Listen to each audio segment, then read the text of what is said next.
So, hi guys! Welcome to my vlog. So, ngayon pala ipapakita ko sa inyo kung paano hindi makabili ng tsinelas at ng garter sa short este. Kung paano magpalit ng SC bolt sa ating Honda ADV 160. So, bali una, tatanggalin pala natin yung takip dyan. So, madali lang naman yan. Then, pagkatapos niyan, ihanda natin yung Allen wrench natin pang tanggal dyan. So, ayan, yun nga pala ipapalit ko sa SC bolts. Medyo nakakaumay na rin kasi yung gold bolts, no?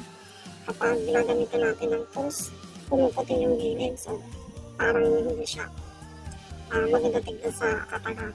So, ipapalitan natin yung SC kasi mas matibay siya. Tsaka kahit gamitan natin ng tools, hindi siya basta-basta mag-discuss.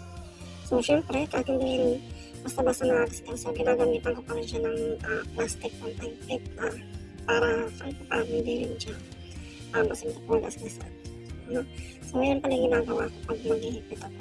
So, ang ginawa ko yan, tinanggal ko muna yung isang gilid.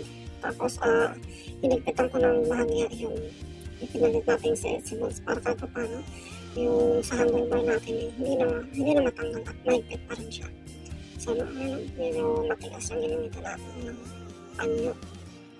So, hindi lang naman siya actually. So, pinapakita ko lang sa inyo kung paano mapalit kasi hindi talaga ako pang tagal ng plastic. So, sinusungkit lang naman yun. So, ayan. So, kada tanggal ng Allen wrench, ng Allen bolts, so, pinapalit natin yung SS. At may plastic yan para hindi siya magasgas.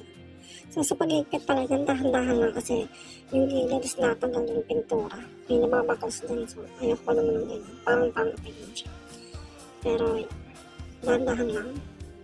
Tapos, bali yung Allen wrench pala na gagamitin natin din is medyo may kalaki, hindi siya yung normal size sa bolts na M8 ata yung size na 8. So malaki lang siya, parang 10. Yun siguro yung sukat niya. Ayan, so dahan-dahan lang sa pag-higpit. Baka kasi mabasag o malosted. Parang ano kasi yan. Parang may aluminum siya o parang zinc lang. So hindi siya talaga matibay. So suggest pa rin na maganda bumili tayo ng parang elevator dyan. Yung pagpataas dyan sa handlebar natin para hindi mangalay. Pero sa akin, okay naman siya. Sakto naman, hindi naman mangalay. So, yun, no. So, mapansin nyo na. Nakikita nyo na yung nakapaa at walang garter na short. At least, meron tayong mga bolt, no. SC project nga pala. So, yun. So, madali lang naman siya. So, tamang ikot-ikot lang. Tamang higpit-higpit lang. So, yeah. Balik kasi dati sa nakaraang motor ko na